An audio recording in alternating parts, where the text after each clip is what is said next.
Hello guys. जैसे कि हमने लास्ट एपिसोड में देखा था कि ये चेन ने एक एंशंट होली स्टोन को हासिल कर लिया था। इसी के साथ वो ये नहीं समझ पा रहा था कि आखिर इस होली स्टोन का यूज़ क्या है, क्योंकि उसे बिल्कुल भी नहीं पता था कि इसके अंदर मौजूद क्या है। एंड अपनी व्हील आई का इस्तेमाल करने के बावजूद भी वो नहीं देख पा रहा था।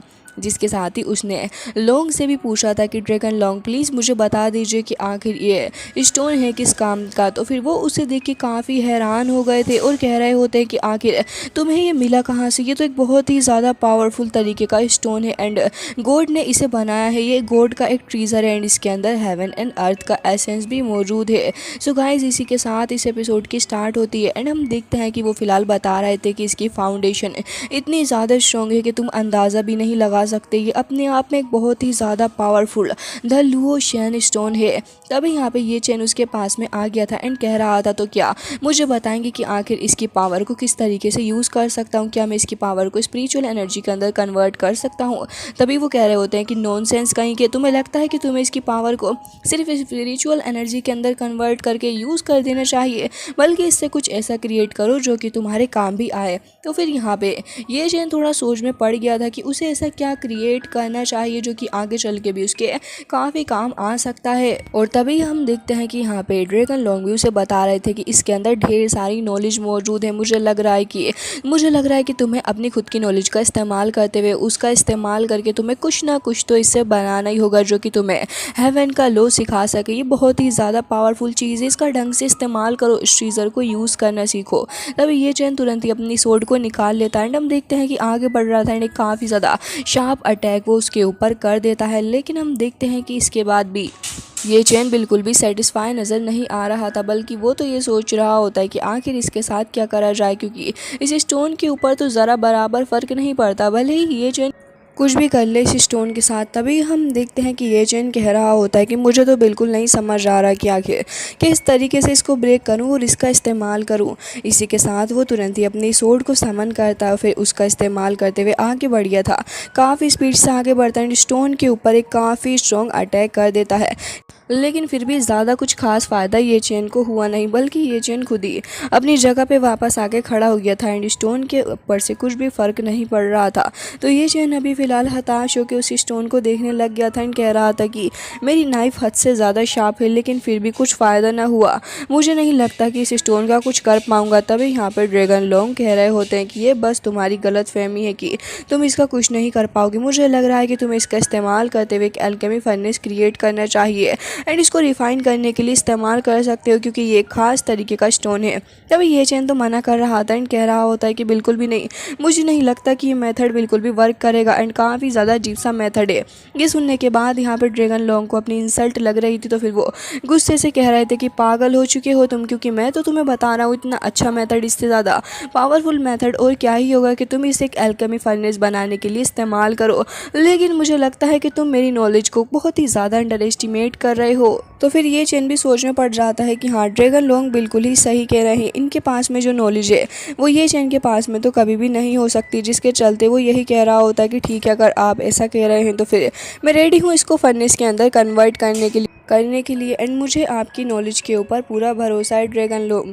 जिसके साथ ही अब वो उस स्टोन को देखने लग गया था एंड सोच रहा होता है कि क्यों ना इसको फर्नेस बनाने के लिए ही इस्तेमाल किया जाए, यही इसका बेस्ट यूज़ रहेगा। और कह रहा होता है कि अब इसको अपने ऑरा के साथ कंबाइन करके मैं ज़रूर से ही कुछ ना कुछ ग्रेट चीज़ को क्रिएट करने वाला हूँ। ड्रैगन लोंग, आपका बहुत ज़्यादा शुक्रिया कि आपने मुझे ये रास्ता दिखाया। जिसके साथ ही ड्रैगन लोंग खुश हो जाते हैं कि ये चेन ने एटलीस्ट उनकी बात मान ली है एंड ये चेन भी तुरंत ही उसके बाद फिर रियल वर्ल्ड में आ जाता है। उसके साथ ही वो स्टोन को देख रहा था जिसके अंदर से अपना खुद का भी एसेंस बाहर निकल रहा होता। तो फिर ये चेन कह रहा था कि ठीक है, मैंने अपना खुद का भी डिसीज़न बना लिया है कि मैं जल्द से जल्द इसका इस्तेमाल करके फर्नेस बनाऊंगा। तुरंत ही अपने दोनों ही फायर एंड थंडर एलिमेंट को कंबाइन करके स्टोन के ऊपर अटैक कर दिया था। हालांकि स्टोन का खुद का भी एसेंस उस जगह पे था, तो इसी के चलते अब इस प्रोसेस में काफ़ी वक्त लगने वाला था। ये चेन को ऐसे ही करते हुए काफ़ी ज़्यादा वक्त हो चुका था, लेकिन वो हार मानने का नाम नहीं ले रहा था, क्योंकि ये चेन ये सोच रहा था कि उसे बस जल्द से जल्द इस फर्नेस को रिफाइन करना ही है।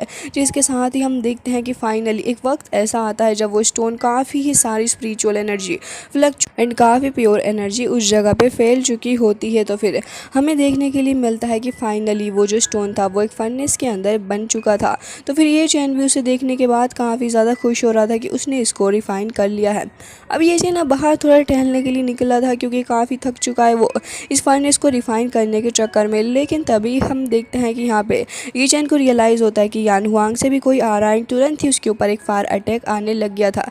ये चैन टेढ़ी नज़रों से उस अटैक को देख लेता, फिर उसके बाद तुरंत ही अपनी थंडर पावर का इस्तेमाल करते हुए उसे रोक लेता है एंड कह रहा था कि आखिर कौन है जिसने मेरे ऊपर अटैक करने की कोशिश की। एंड तभी हम देखते हैं कि वहाँ पे एक ओल्ड मैन आ जाते हैं। तो फिर ये चैन आगे बढ़ के अटैक करता है एंड यहाँ पे उनको दिख जाती है वो युआन चेंग रॉयल रिंग, जिसे देखने के बाद वो कह रहे थे कि अरे ये तो हमारी रिंग है। और फिर तुरंत ही कहने लग गए थे कि आखिर ये रिंग तुम्हारे पास क्या कर रही है। तभी ये चैन तुरंत ही कहने लग गया था कि सीनियर, क्या मैं जान सकता हूँ कि आप कौन है एंड ये रिंग मेरी ही है। तो फिर यहाँ पे वो सीनियर कह रहे होते हैं कि बिल्कुल भी नहीं, हो ही नहीं सकता, क्योंकि ये तो यान हुआंग होली लॉर्ड की रिंग है, तुम्हारे पास क्या कर रही है।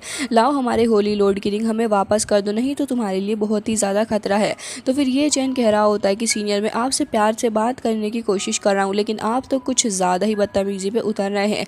ये सुनते ही वो कह रहे थे कि आज मैं तुम्हारी फिंगर भी काट के इस रिंग को वापस लेके जाना पड़े तो फिर लेके जाऊँगा, क्योंकि ये रिंग हमारे होली लॉर्ड की एंड काफ़ी वक्त बाद में इसे देख रहा हूँ। हम देखते हैं कि वो तुरंत ही काफ़ी सारे फायरबॉल्स को समन कर लेते हैं एंड फिर अटैक कर देते हैं ये चैन के ऊपर। ये चैन भी अपनी उसी होली सोर्ड का इस्तेमाल करता है एंड हम देखते हैं कि लगातार काफ़ी सारे अटैक्स आके आपस में हिट होने लग गए थे। ये चैन की हालत थोड़ी ख़राब हो चुकी थी, लेकिन हम देखते हैं कि काफ़ी ग्रेसफुली वो उन सारे ही अटैक्स के साथ में डील करता है और फाइनली जाके एल्डर के ऊपर भी एक अटैक करने वाला था। लेकिन एल्डर तो ऐसे ही आराम से खड़े हुए थे और एक शील्ड बना के खुद को प्रोटेक्ट करते हैं। साथ ही हमें देखने के लिए मिलता है कि एल्डर ढेर सारे पावर को जमा करके फायर का इस्तेमाल करते हुए कि स्पिरिचुअल हैंड को समन करते हैं एंड कह रहे थे कि बच्चे अभी हम तुम्हें अच्छा सबक सिखाएंगे एंड फिर तुरंत ही उसके ऊपर अटैक भी कर देते हैं। ये चैन अपनी होली सोर्ड का इस्तेमाल करते हुए उस हैंड को रोकने की कोशिश कर रहा था, लेकिन वो हैंड अपने आप में इतना ज़्यादा पावरफुल था कि उसके ऑरा को ये चैन ज़्यादा देर रेसिस्ट नहीं कर पाता, बल्कि हम देखते हैं कि यहाँ पे उसकी हालत थोड़ी ख़राब ही हो चुकी थी। हालांकि यहाँ पे वो ओल्ड मैन यही सोच रहे थे कि शायद उनके स्पिरिचुअल हैंड के हाथों के थ्रू शायद ये चैन दब के मर गया होगा, बट सरप्राइजिंगली ये चैन एकदम ही ठीक था, लेकिन उसकी हालत थोड़ी ख़राब हो चुकी थी। एल्डर फिलहाल ये चैन से इम्प्रेस हो चुके थे और कह रहे होते हैं कि मुझे लग रहा है कि वाकई तुम्हारी जो स्पिरिचुअल बॉडी है वो काफ़ी ज़्यादा स्ट्रॉन्ग है एंड साथ ही तुम्हारी मेन बॉडी भी एक खास तरीके की पावर को कंटेन करती है।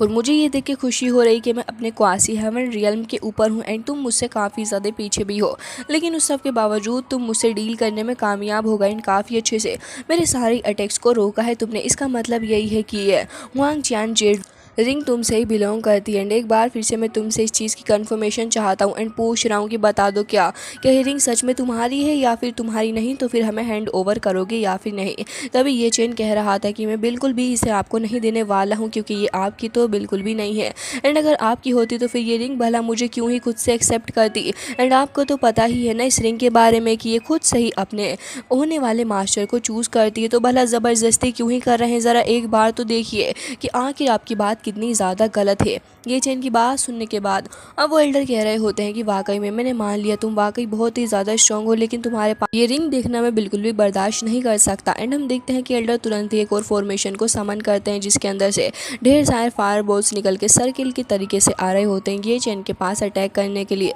कुछ को ये चैन रोकता है तो कुछ ये चैन के ऊपर धोखे से अटैक करते हैं। हालांकि इन सभी से काफ़ी अच्छे से ये चैन एक बार फिर से डील करने लग गया था, लेकिन बार बार अटैक होने के बाद ये चैन एक पॉइंट आता है कि जब ज़मीन में जाके गिर गया था, इवन उसके मुंह से थोड़ा ब्लड भी आने लग गया होता है। एंड हम देखते हैं कि यहाँ पे फाइनली जाके अभी उस ओल्ड मैन को भी शक होने लग गया था कि इतनी सारी पावर को ये कैसे अपनी सिर्फ मेन बॉडी के थ्रू रोक पा रहा है। ये इंडीड वही है जिसके बारे में मैं सोच रहा हूँ, क्या सच में ऐसा हो सकता है। वेल हम देखते हैं कि कहते साथ ही वो तुरंत ही अपनी फायर को और भी ज़्यादा बढ़ा देते हैं। अब उन्होंने अपने स्पिरिचुअल बीस्ट को समन कर लिया था। तभी यहाँ पे ये चैन कह रहा था कि अरे वाह, ये तो मुझे काफ़ी अच्छा मौका मिला है, मुझे ज़रूर से उस फर्नेस इसको इस्तेमाल करके देखना चाहिए। हम देखते हैं कि जैसे ही वो बीस्ट आके ये चेन से टकराता है तो फिर वो फर्नेस तो सिर्फ कुछ ही सेकंड्स के अंदर उस स्पिरिचुअल बीस्ट को ख़त्म कर देता है। ये देख के वो ओल्ड मैन काफ़ी सरप्राइज हो गए थे। ये चेन अभी भी नहीं रुकता बल्कि उस फर्नेस को आगे बढ़ा देता है ओल्ड मैन की तरफ को। तो फिर ओल्ड मैन भी उससे डील करने वाले थे एंड तुरंत ही काफ़ी सारे पावर को जनरेट करते हुए स्पिरिचुअल हैंड का इस्तेमाल करते हैं एंड फर्नेस को रोकने की कोशिश कर रहे थे, बट वो फर्नेस काफ़ी ज़्यादा भारी पड़ जाता है उन हेवनली क्वासी रियल वाले एल्डर के ऊपर, बल्कि वो तो ज़मीन में जाके ऑलमोस्ट धंसने ही वाले थे, अपनी नीज पे बैठ चुके होते हैं एंड बस यही सोच रहे थे कि आखिर ये फर्नेस इसके पास कहाँ से आया, जिसके साथ ही काफ़ी सारी फायर का इस्तेमाल करते हैं। अब हम देखते हैं कि अपने काफ़ी सारी पावर का इस्तेमाल करते हुए उस फर्नेस को दूर हटा देते हैं तो वो कुछ देर के लिए वहाँ से गायब हो गया था। तभी यहाँ पे ये चेन भी शौक था एल्डर की सारी पावर को देखने के बाद कि आखिर ये एल्डर भी इतना ज़्यादा स्ट्रॉन्ग हो सकता है, जिसके साथ ही अब वो एल्डर अपने एक टोकन को समन कर रहे थे एंड अटैक करने वाले थे। तो इतनी ही देर में ये चेन अपनी इमॉर्टल व्हील आई का इस्तेमाल करता है एंड उसे मेन पॉइंट दिख गया था कि आखिर कहाँ ख़त्म करना है। तभी उसकी इमॉर्टल व्हील आई को देखने के बाद एल्डर एक बार फिर से तुरंत हैरान कि आखिर इसके पास ये इमॉर्टल व्हील आई क्या कर रही है। वो अपने ब्लैक डार्क ओलर का इस्तेमाल करता है एंड फिर हम देखते हैं कि वो भी ख़त्म हो चुका था। एल्डर थोड़ी दूर जाके रुकते हैं एंड ये चेन भी, लेकिन ये पावर फ्लक्चुएशन इतनी ज़्यादा थी कि ये चेन का मास्क वहीं टूट के गिर जाता है। अब यहाँ पे जैसे ये चेन का मास्क टूट के गिरा तो फिर एल्डर की नज़र उसके फेस के ऊपर पड़ती है। तभी उन्हें कोई उसके अंदर नज़र आ रहा था, वो काफ़ी सिमिलर लग रहा होता है ये चेन के साथ में। तभी वो कहने लग गए थे कि मास्टर होंग चेन आपको रिस्पेक्ट करता है। हम देखते हैं कि वो तुरंत ही फाइनली जाके अपनी नी डाउन करके कह रहे थे कि मुझे माफ़ कर दीजिए मास्टर, मैंने आपको कहाँ कहाँ नहीं ढूंढा, प्लीज़ मेरे ऊपर ट्रस्ट करिए, मेरा मकसद आपको हर्ट करना नहीं था। मुझे पता है कि आपने काफ़ी सारी चीज़ें झेली हैं, लेकिन प्लीज़ मास्टर मुझे माफ़ कर दीजिए आपके ऊपर अटैक करने के लिए। ये चेन भी काफ़ी हैरान था कि आखिर 1 मिनट में कैसे इस ओल्ड मैन का एटीट्यूड उसके टुवर्ड्स बदल चुका है। साथ ही वो अपना मास्क उठा के उसको वापस से जोड़ के पहन लेता है एंड कह रहा होता है कि मैंने आपको कभी भी नहीं देखा, माफ़ करिएगा, लेकिन आप मुझे कोई और समझ रहे हैं, मैं वो बिल्कुल भी नहीं हूँ। तभी ओल्ड मैन कहने लग गए थे कि ऐसा ही है, तुम्हारे पास में 6 इमॉर्टल व्हील आई भी है, ऐसा हो ही नहीं सकता कि सब कुछ बिल्कुल मेरे मास्टर के जैसे मिलता हो, तुम वाकई में मेरे मास्टर हो, सच में आप मेरे मास्टर ही हो। तभी ये चेन आगे बढ़ने लग गया था एंड कह रहा होता है कि अगर ऐसी बात है तो फिर मुझे यान हुआंग जाना है वैसे। एंड हम देखते हैं कि यहाँ पे ये चेन के बात करने का तरीका देखने के बाद वो कह रहे होते हैं कि वाकई में बिल्कुल मेरे मास्टर की तरह आप बात कर रहे हैं, सब कुछ उनकी तरह ही है। जिसके साथ ये चेन कह रहा था कि मुझे पता है कि आगे का रास्ता काफ़ी ज़्यादा कठिनाइयों से भरा है, लेकिन मैं एक बार जाके ज़रूर से ही चेक करना चाहूँगा कि आखिर ये हो क्या रहा है। तो फिर वो कह रहे होते हैं कि बिल्कुल एग्जैक्टली मेरे मास्टर होंग चैन की तरह, सब कुछ उन्हीं की तरह। एंड यहाँ पे वो कह रहे होते हैं कि अगर आपके फेस पे से ये मास्क हटा दिया जाए तो आप बिल्कुल मेरे मास्टर की तरह ही नज़र आएंगे। एंड यहाँ पे वो कह रहे होते हैं कि तभी तो आप अपने स्पिरिचुअल रियल्म के होने के बावजूद भी मेरे क्वासी हेवनली रियल्म को ब्रेक कर पाए। एंड वो कह रहे होते हैं कि प्लीज़ मेरे साथ यांग वांग चलिए उसको यूनिफाई करने के लिए। एंड यहाँ पे वो हाथ जोड़ के ये चैन से रिक्वेस्ट भी कर रहे थे कि यान हुआंग होली लॉर्ड प्लीज़ मुझे माफ़ कर दीजिए, एंड आप हमारे 99th जनरेशन में से एक है, तो प्लीज़ आपको मेरे साथ चलना ही होगा। हालांकि ये चैन के सर के ऊपर से ये सारी बातें जा रही थी, लेकिन फिर भी वो यान हुआंग तो जाना ही चाहता था। तो फिर वो फिलहाल देख रहे लग गया होता है एल्डर को कि आखिर ये एल्डर बात क्या कह रहा है। हालांकि गाइस इसी के साथ ये एपिसोड हो जाता है एंड आई रियली होप कि आपको ये पसंद आया होगा। वैसे इसका आने वाला एपिसोड भी काफ़ी इंटरेस्टिंग होगा एंड उसे भी हम बहुत ही जल्दी एक्सप्लेन करेंगे जब वो रिलीज़ हो जाएगा। तो प्लीज़ गाइस चैनल को सब्सक्राइब कर लीजिएगा। मिलते हैं नेक्स्ट वीडियो में, तब तक के लिए bye bye, take care of yourself.